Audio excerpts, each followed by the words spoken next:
আসসালামু আলাইকুম ওরহমতুল্লাহ। সুপ্রিয় শিক্ষার্থীবৃন্দ, আশা করি তোমরা সবাই ভালো আছো। এই ভিডিওটা তৈরি করছি সপ্তম শ্রেণীর শিক্ষার্থীদের জন্য। 2024 সালের সপ্তম শ্রেণীর ষান্মাসিক মূল্যায়নের গণিত বিষয়ের পরীক্ষাটা হবে 15 জুলাই। তো সপ্তম শ্রেণী অর্ধবার্ষিক পরীক্ষার সিলেবাস অনুযায়ী তোমাদের গণিতের সিলেবাস হচ্ছে 1 থেকে 124 পৃষ্ঠা পর্যন্ত। সরকার থেকে যেহেতু এখনও তোমাদের কোনো অ্যাসাইনমেন্ট বা প্রশ্ন দেওয়া হয়নি এই ষান্মাসিক মূল্যায়নের জন্য, তো পরীক্ষার আগের দিন হয়তো তোমাদের কোনো অ্যাসাইনমেন্ট বা মূল্যায়ন প্রশ্ন দেওয়া হবে, সেক্ষেত্রে সেই নির্দেশিকা নিয়ে আমরা তোমাদের সাথে ভিডিওটা শেয়ার করব। তো এখন পরীক্ষার আগ পর্যন্ত তোমরা কি পড়বে, এই যে 124 পৃষ্ঠা তোমাদের আছে, এখান থেকে তোমাদের কোন কোন টপিকগুলো বা কোন কোন কাজগুলো তোমাকে করতে হবে তোমাদের পরীক্ষার প্রিপারেশনের জন্য, সেটা নিয়ে হচ্ছে আজকে আমরা আলোচনা করব। এবং আশা করি এই ভিডিওটা দেখে তোমরা হচ্ছে পরীক্ষার জন্য খুবই ভালো একটা প্রিপারেশন নিতে পারবে। তো প্রথমে চলো তোমাদের বইয়ের সূচিপত্রটা দেখে নেওয়া যাক। অধ্যায় 1-এ রয়েছে সূচকের গল্প, অধ্যায় 2 বীজগাণিতিক রাশির সূচক, অধ্যায় 3 ভগ্নাংশের গসাগু ও লসাগু, অধ্যায় 4 অনুপাত সমানুপাত, এবং অধ্যায় 5-এ আছে আকৃতি দিয়ে যায় চেনা। এই 5টা অধ্যায় নিয়ে হচ্ছে তোমাদের ষান্মাসিক মূল্যায়ন বা অর্ধবার্ষিক পরীক্ষাটা কিন্তু অনুষ্ঠিত হবে।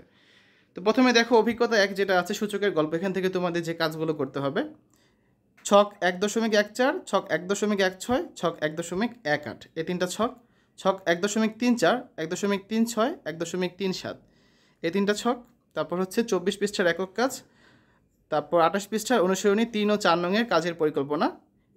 এই কাজগুলো হচ্ছে তোমাকে ভালোভাবে করতে হবে, ঠিক আছে? এখন আমরা তোমাদের বইয়ের ভিতর থেকে দেখাচ্ছি, আরও দু একটা কাজ দরকার পড়লে সেগুলো কোনটা তোমরা করবে।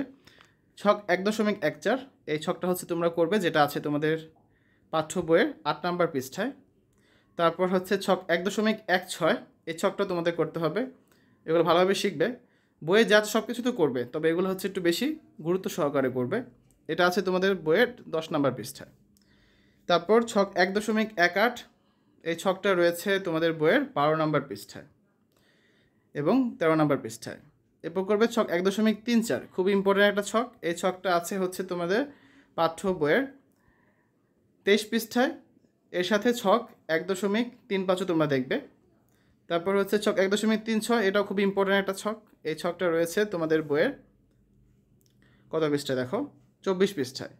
24 পৃষ্ঠায় একটা একক কাজ আছে, এই একক কাজটা হচ্ছে তোমরা পরীক্ষার জন্য ভালোভাবে করবে। নিচে ডায়াগ্রামটি দেখো এবং এর মধ্যে লুকানো নম্বরটি বের করো, ঠিক আছে?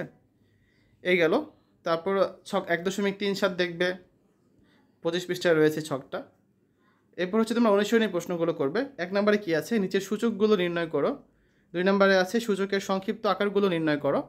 3 নম্বরে আছে খালি ঘরগুলো সঠিকভাবে পূরণ করো। এই তিনটা আছে 28 পৃষ্ঠায়। এরপর 4 নম্বরে তোমাদের আরেকটা প্রশ্ন আছে, বড় একটা প্রশ্ন, এই ছকটা তোমাদের কিন্তু পূরণ করতে হবে। এবং 5 নম্বরও আরেকটা প্রশ্ন আছে। এই যে 5টা প্রশ্ন আছে অনুসরণের, এগুলো ভালোভাবে সমাধান করবে। এই গেল প্রথম অভিজ্ঞতা।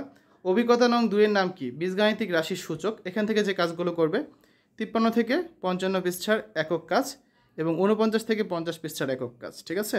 তোমরা দেখি পৃষ্ঠাগুলোতে কি আছে। বীজগাণিতিক রাশির সূচক, এই অধ্যায়ে তোমরা হচ্ছে ছক 2.1, এই ছকটা দেখবে। এটা আছে একক কাজ আছে একটা, যেগুলো তোমাদের বইয়ের 30 পৃষ্ঠায় আছে। তারপর আরেকটা একক কাজ আছে, নিচের টেবিলটি পূরণ করো, এর সাহায্যে ছক 2.3 তোমরা করবে, যেটা রয়েছে তোমাদের বইয়ের 35 পৃষ্ঠায়। একক কাজ আছে দেখো, কাগজ কেটে গুণফল নির্ণয় করো, সূত্রের সাহায্যে গুণফল নির্ণয় করো, চিত্রটির ক্ষেত্রফল নির্ণয় করো, চিত্রের আয়তন নির্ণয় করো, এই চিত্রের আয়তন নির্ণয় করো, এই চিত্রের ক্ষেত্রফল নির্ণয় করো। এই যে 6টা একক কাজ, এগুলো আছে তোমাদের বইয়ের 49 পৃষ্ঠায়। 50 পৃষ্ঠায় আছে কি আবার, নিচের লাল রঙের ক্ষেত্রটির ক্ষেত্রফল একাধিক নিয়মে নির্ণয় করো। এই যে 7টা প্রশ্ন আছে, এই 7টা প্রশ্ন কিন্তু তোমাদের ষান্মাসিক মূল্যায়নের জন্য খুবই ইম্পর্ট্যান্ট। এরপরে দেখি আমরা একক কাজ আছে, উপরে মতো ছবির সাহায্যে বর্গ নির্ণয় করো, এখানে হচ্ছে কিছু প্রশ্ন আছে। তারপরে আছে কাগজ কেটে প্রমাণ করো, এটা 52 পৃষ্ঠায় কাজগুলো আছে। তারপর সহজ উপায়ে এগুলো সংখ্যাগুলোর বর্গ নির্ণয় করো, এই জন্য ছক 2.4 তোমরা করবে। তারপর একক কাজ আছে, কোন সংখ্যার একক স্থানীয় অঙ্ক হতে সংখ্যাটি একক স্থানীয় অঙ্ক কত হলে সংখ্যাটি বর্গ সংখ্যা হতে পারে। 5টি সংখ্যা লেখো যার একক স্থানীয় অঙ্ক দেখি তা বর্গ সংখ্যা নয় বলে সিদ্ধান্ত নেওয়া যায়। চিত্র একে বর্গ নির্ণয় করো, এর সাহায্যে প্রশ্নগুলো উত্তর দাও। 53 পৃষ্ঠায় এটা আছে।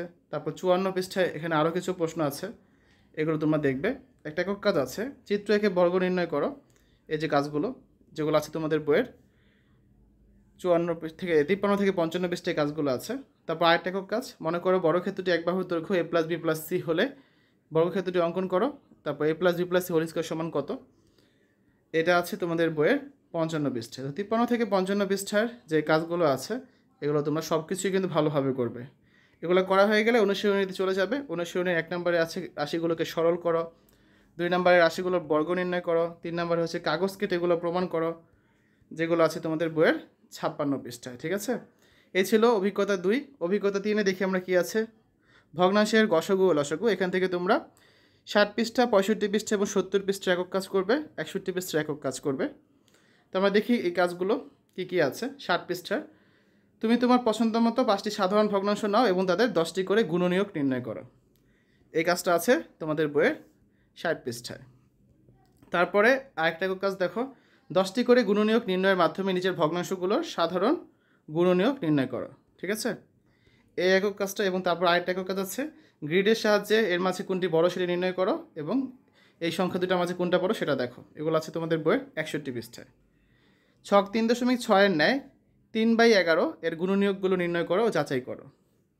এই কাজটা আছে তোমাদের বইয়ের 65 পৃষ্ঠায়। তারপর 3, 4, 5টি সমান খণ্ডের টুকরা করা কাগজগুলোর খণ্ডগুলোর জন্য খাতায় ছক 3.1-এর অনুরূপ ছক এঁকে তা সম্পন্ন করো। এই কাজটা আছে তোমাদের বইয়ের 70 পৃষ্ঠায়। তারপর ছক 3.12 এটা তোমাদের করতে হবে, আংশিকভাবে করে দেওয়া আছে, বাকিটা তোমাদের পূর্ণ করতে হবে। একক কাজ আছে একটা, তুমি তোমার পছন্দ মতো 5টি সাধারণ ভগ্নাংশ নাও এবং তাদের 10টি করে গুণিতক নির্ণয় করো। সবার শেষে আমরা অনুশীলনীতে চলে যাব। অনুশীলনী 1 নম্বরে আছে কি, গুণনীয়কের মাধ্যমে সমহর বিশিষ্ট ভগ্নাংশে রূপান্তরের মাধ্যমে ভগ্নাংশগুলোর গসাগু নির্ণয় করো। 2 নম্বরে আছে ন্যূনতম কতটি করে গুণনীয়ক বের করতে হয়েছিল তা লেখো। এছাড়াও 3 নাম্বার, 4 নাম্বার, 5 নাম্বার, 6 নাম্বার 6টা প্রশ্ন আছে 78 পৃষ্ঠায় এবং 79 পৃষ্ঠায় হচ্ছে তোমাদের আরও 2টা প্রশ্ন আছে। এই যে 8টা প্রশ্ন আছে অনুশীলনীর, এগুলো ভালোভাবে তোমাদের কিন্তু শেষ করতে হবে। অভিজ্ঞতা 4, যার নাম হচ্ছে কি অনুপাত সমানুপাত। এখান থেকে তোমরা যে কাজগুলো করবে, 99 ও 102 পৃষ্ঠার একক কাজ, 92 পৃষ্ঠার বিদ্যালয়ের ছবি মাপার দলগত কাজ করতে হবে। তো আমরা দেখি কাজগুলো কি কি আছে।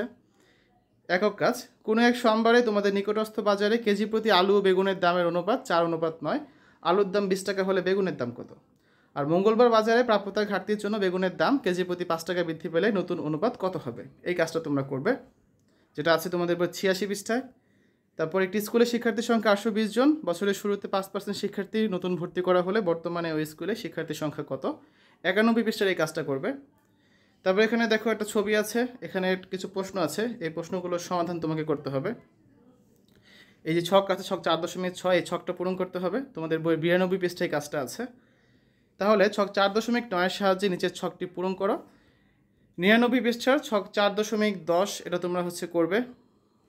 তারপর দলগত কাজ আছে একটা, কাগজ দিয়ে 5 নংয়ের মাপের একটি জাতীয় পতাকা তৈরি করো। 99 পৃষ্ঠার এই কাজটা করবে। একক কাজ আছে ছক 4.11-এ চতুর্থ ঘন্টা শেষে বাসটির অতিক্রান্ত দূরত্ব নির্ণয় করো। 101 পৃষ্ঠার কাজ এটা। তারপর হচ্ছে এখানে একটা ছক আছে ক্রমিক সমানুপাতের 4.12, এই ছকটা তোমরা অবশ্যই করবে। এবং একক কাজ আছে একটা, এটি ক্রমিক সমানুপাতের প্রথম ও দ্বিতীয় রাশি যথাক্রমে 4 ও 16 হলে মধ্য সমানুপাতি ও ক্রমিক সমানুপাত নির্ণয় করো। এই কাজটা আছে 102 পৃষ্ঠায়। তো এই কাজগুলো করা হয়ে গেলে অনুশীলনীতে চলে যাবে। অনুশীলনীর প্রথম প্রশ্নটা হচ্ছে কি, দুটি সংখ্যার অনুপাত দেওয়া আছে, একটি সংখ্যা 56 হলে অপর সংখ্যাটি কত? তারপর 2 নম্বরে হচ্ছে বইয়ের মূল্য বের করতে বলা হয়েছে। 3 নম্বরে রিতার বয়স কত ছিল? 4 নম্বরে হচ্ছে প্রিন্টার ও কম্পিউটারের মূল্যের অনুপাত কী ধরনের? 5 নম্বর, 2 বন্ধুর বাড়িতে হতে স্কুল যেতে কত সময় লাগবে? 6 নম্বর হচ্ছে তৃতীয় রাশিটা কত হবে? এবং 7 নম্বর হচ্ছে সজীবের কাছে কতটি পেন্সিল রয়েছে? এই যে 7টা প্রশ্ন আছে তোমাদের বইয়ের 103 পৃষ্ঠায়, এই 7টা প্রশ্ন খুবই মনোযোগ সহকারে ভালোভাবে কিন্তু তোমাদের প্র্যাকটিস করে যেতে হবে। অভিজ্ঞতা 5 সর্বশেষ যেটা আছে চ্যাপ্টারে দেখো। অভিজ্ঞতা 5-এর নাম হচ্ছে কি, আকৃতি দিয়ে যায় চেনা। ঠিক আছে, এই অভিজ্ঞতাটা থেকে তোমাদের যে কাজগুলো করতে হবে, 114 পৃষ্ঠার একক কাজ, 120 পৃষ্ঠার একক কাজ, 116 পৃষ্ঠার কাজ, এই কাজগুলো করতে হবে। তো আমরা দেখি কী কী কাজ আছে এই পৃষ্ঠাগুলোতে। একক কাজ, একটি রেখার দুটি বিন্দুতে একই দিকে 50 ডিগ্রি মাপের কোণ আঁকো নিচের চিত্রের মতো করে। তারপর হচ্ছে এই যে ইএফ এবং জিএস রেখা দুটির মধ্যে মধ্যবর্তী দূরত্ব পরিমাপ করে দেখো। এই কাজটা তোমরা করবে, 113 পৃষ্ঠায় এই কাজটা রয়েছে। তারপর হচ্ছে একটা একক কাজ আছে, তোমার ইচ্ছা মতো কাগজ কেটে কয়েকটা সামান্তরিক তৈরি করো। সামান্তরিককে নিজের ছবির মতো করে কেটে 2 টুকরা করে কোণগুলোকে মিলিয়ে দেখো। সামান্তরিককে নিজের ছবির মতো কেটে 2 টুকরা করে বিপরীত কোণগুলো একসাথে মিলিয়ে দেখো। 114 পৃষ্ঠায় এই কাজগুলো রয়েছে। তারপর নিচের কোন কোন ক্ষেত্রে ত্রিভুজ আঁকা সম্ভব সেটা ব্যাখ্যা করো। এই কাজটা আছে তোমাদের বইয়ের 116 পৃষ্ঠায়। এরপরে একক কাজ 1, কাগজ দিয়ে প্রত্যেকে একটি করে ত্রিভুজকে 3 টুকরো করে নাও এবং সাজিয়ে নাও চিত্রের মতো। তারপর খেয়াল করো যে 3টি কোণ মিলে একটি সরল কোণ তৈরি করেছে। একক কাজ 2 হচ্ছে কি, আলাদা রঙের কাগজ দিয়ে একই রকম 3টি ত্রিভুজ কেটে চিত্রের মতো সাজিয়ে নাও। রঙিন কাগজ না হলে সাদা কাগজ দিয়েও কাজটি করা যাবে। আগে চিত্রের মধ্যে দেখানো সরল কোণ হচ্ছে কিনা।